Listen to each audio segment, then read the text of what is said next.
Powered by Riverside FM. Welcome to another edition of Unconventional Playbook. Please hit that like and subscribe button. I'm your host, Lionel Jones. Man, the question has been bounced around. You know, it's almost playoff time for the Minnesota Vikings. The Pack just went down today to the Philadelphia Eagles. It's been a lot of good games. Houston Texans found a way to win. The Buffalo Bills found a way to win. Now we got the Buccaneers and the Commanders up tonight. And I'm just wondering, because I've seen this bounced around on a lot of different podcasts and people talking about it in national media.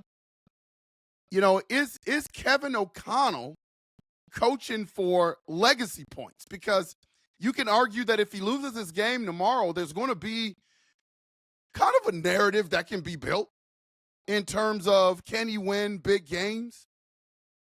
I can give you my opinion on it. I don't think we're quite there yet with KOC. I think his first year he had a fantastic season, but he was strapped with my guy Kirk Cousins.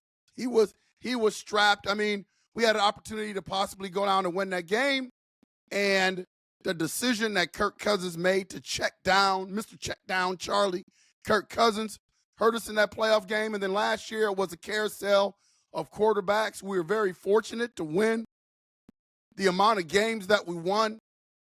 Last year, that was his second year under his belt, the year of the Pastronaut.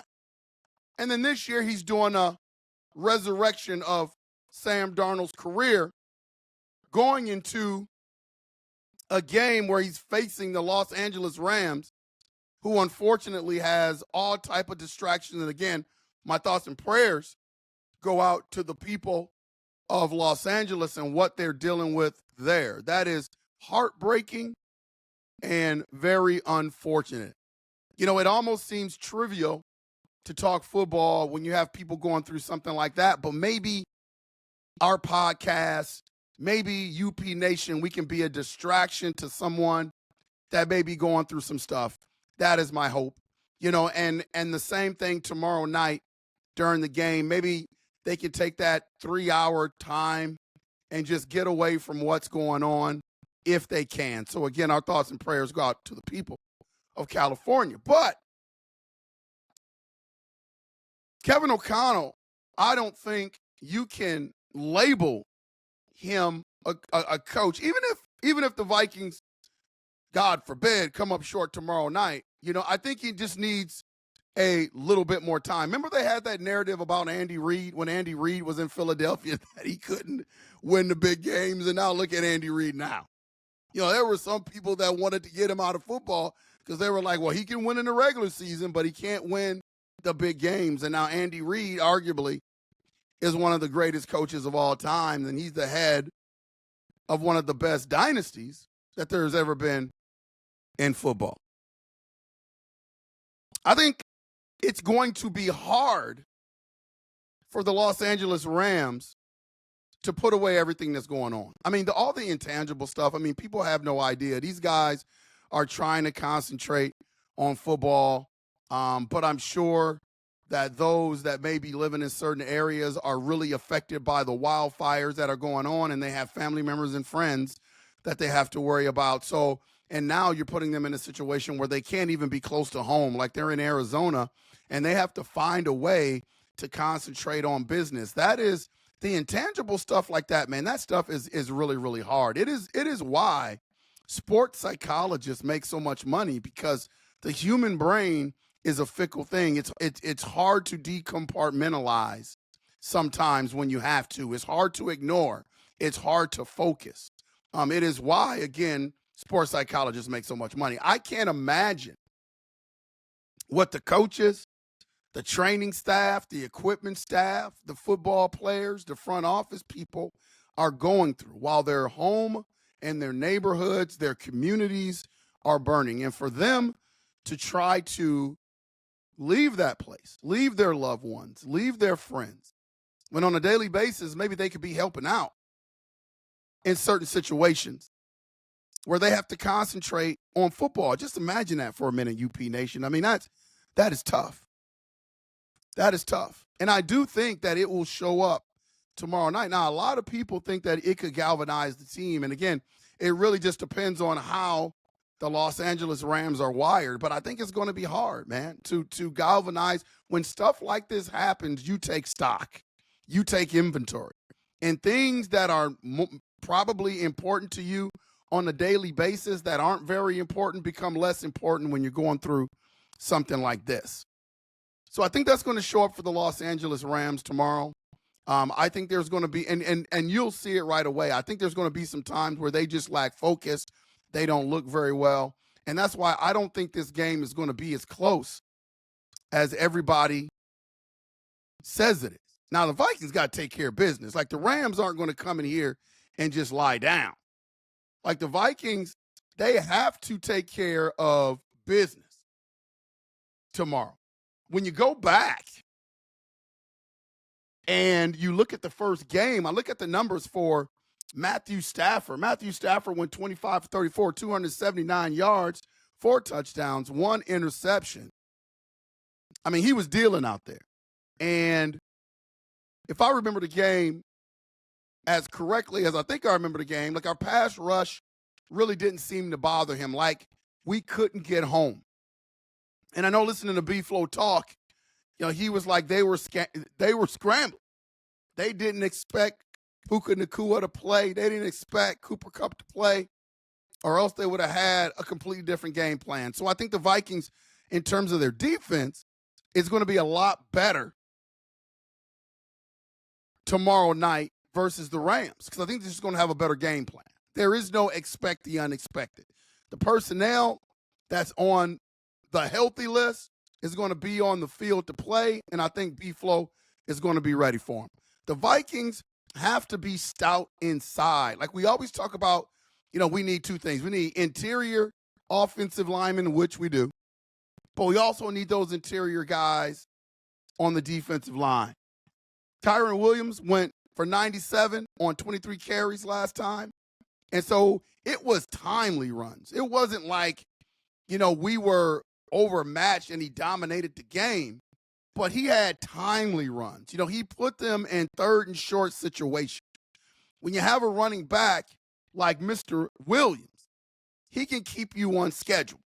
And as I've said pretty much the whole season, where B-Flow's defense is most effective is when he can get teams off schedule, and now the exotic tendencies of his blitzes come into play.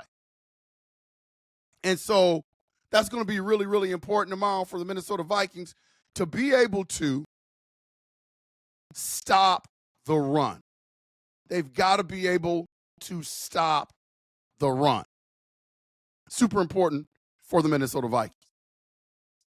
Sam Darnold, people have been writing in asking if I think Sam Darnold is under a lot of pressure. Absolutely. Absolutely. He should be. I've just been surprised at how everybody seesaws on Sam Darnold. And I look back at a lot of the podcasts, and my takes on Sam Darnold really hasn't moved much. He has moved the needle for me in one area. I have always been a Sam Darnold 1-year bridge quarterback guy. There's not a whole lot that's going to change that, UP Nation. There's just not a whole lot that's going to change that for me. I mean, even if he gets to the Super Bowl and wins the Super Bowl, I know you have to bring him back then. But there's a little bit inside of me that says, okay, we got the crown jewel. Now let's develop a franchise quarterback so we can create a dynasty with J.J. McCarthy. I'm kind of there as well. But I would understand if the Minnesota Vikings won the Super Bowl, what you got to do. You got to do what you got to do and bring him back. That would be a PR nightmare if you didn't bring him back and J.J. McCarthy turned out to be trash and you tossed away a Super Bowl winning quarterback, man. I get it. These decisions, this is why they make the big money in the front office. These decisions are tough. But barring that, where the needle is moved for me is we just can't let Sam Darnold walk. And we got to franchise tag him and trade him and then move on with J.J. McCarthy. The thing is, UP Nation, what I am a little bit scared of is if Sam Darnold doesn't perform. He didn't perform last game against the Lions. And I know a lot of people don't have access to the All-22, but I watched the All-22, and let me tell you, Kevin O'Connell schemed receivers open multiple times during that game, in the red zone, other areas of the field, and Sam Darnold just missed him. Didn't see him. I don't know what the deal was, but he just missed him. And that's a worrisome thing. So hopefully they can go back and watch some film, show Sam where he messed up. I thought Sam was a little bit hyped up. He needs to relax. I get it. Probably the biggest game of his career. He's got to learn from that and move on. But that can't happen against the Rams, man. He's got to come with it. He's under a lot of pressure, and my fear is that if he doesn't perform, you may have to let him walk, because now if you franchise him and his last two games are his worst two games, you franchise tag him for about $40 million. Now you may be stuck because the assets that you may want to get back for him may not be there. And now you're stuck with a $40 million quarterback that's eating up that salary cap. See, the advantage of franchise tagging him and trading him is if he's playing well, because there are a lot of hungry organizations that need quarterbacks, a.k.a. the Cleveland Browns, a.k.a. the Nevada Raiders, Las Vegas Raiders, whatever you want to call them. I think you can X out the Giants, and I think you can X out the Jets. He's not going back to New York. But at the same time, there are some other options out there. You got Aaron Rodgers that's going to be out there. You've got Kirk Cousins that are going to be out there. So there's going to be a competitive market. And Sam Darnold cannot look like trash against the Rams. He's coming off a bad game versus the Lions, and he can't look like trash against the Rams. I expect the Minnesota Vikings to be motivated. I expect, my pick is, you can book this, that the Minnesota Vikings are going to win that game tomorrow. Again, I think it's going to be close early because I think the Rams are going to have a lot of fight. But in these games, man, it is all about attention to detail. And I would be really impressed. I would just be really impressed if Sean McVay and his crew can put away all the stuff that's going on back home and come together and play an intense football game and have all the focus that they need to have to put that game away for the Los Angeles Rams. I just don't see it. I just don't see it. It's unfortunate. I would not wish this on anybody, what the Los Angeles Rams and what their players and families are going through. I wouldn't wish that for anybody, but it's a reality that these guys have to find a way to come out and play a football game. And I would be really impressed if the Rams could put it together to beat the purple. I just don't see it. I just don't see it. I think it'll be a bounce-back game for Sam Darnold. I think KOC is going to go into his bag a little bit. I think he's really going to try to establish the run with Aaron Jones and Cam Akers. You're going to see a combination of running back by committee. I think you're really going to see it in the red zone. I think KOC saw the mistake that he made in terms of not running the football in the red zone and being pass happy down there, where he can't do that against the Rams. I think the offensive line needs to have a back game as well. They need to come back and be better than they were last game and be better than they were the first time against the Los Angeles Rams. The Los Angeles Rams are blitz happy. I think they're ranked 4th or 5th in terms of blitz rate in the league. They love the blitz, and they're really effective.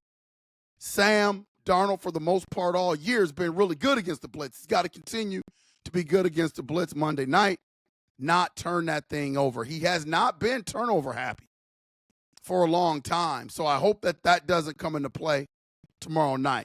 We got to make sure that we get our studs involved in the game. In whatever way, KOC, you have to scheme them into the game. You've got to scheme them into the game. I don't care whether it's reverses, bubble screens, what have you. Our studs have to touch the ball, and they have to touch the ball early.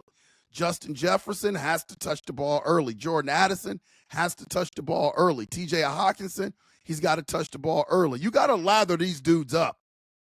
You got to get them going. You know, you can't not target them in the first half and expect for them to come back and play in the third quarter and be super effective. You've got to lather these guys up so they can get their mojo going. First game, we didn't have TJ Hawkinson, so now we got a threat in terms of drag routes and going down the middle. The Los Angeles Rams didn't have to account for that the first time that we played. Blake Cashman in the middle did not play. They're going to have to account for that. That's going to help stifle that Rams running game. And again, it was a short week the first time we played the Los Angeles Rams. So now we got a good week of prep plus an extra day to get ready to go on Monday night. I think the Minnesota Vikings win this game.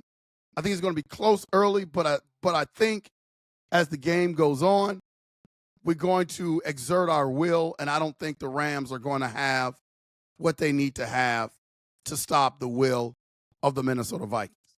So I'm looking forward to the game, man. Vikes got to win this game. I would be thoroughly disappointed if the Minnesota Vikings lose that game tomorrow night. KOC, Kwesi Adofo-Mensah, B-Flow, the three-headed monster of the Minnesota Vikings. They've done a fantastic job with this team. Now it's time to put up or shut up. And I think the Minnesota Vikings are going to be successful tomorrow. Please hit that like and subscribe button. This has been Unconventional Playbook. We will make sure to see you when we see you. Latrey, take us home, man.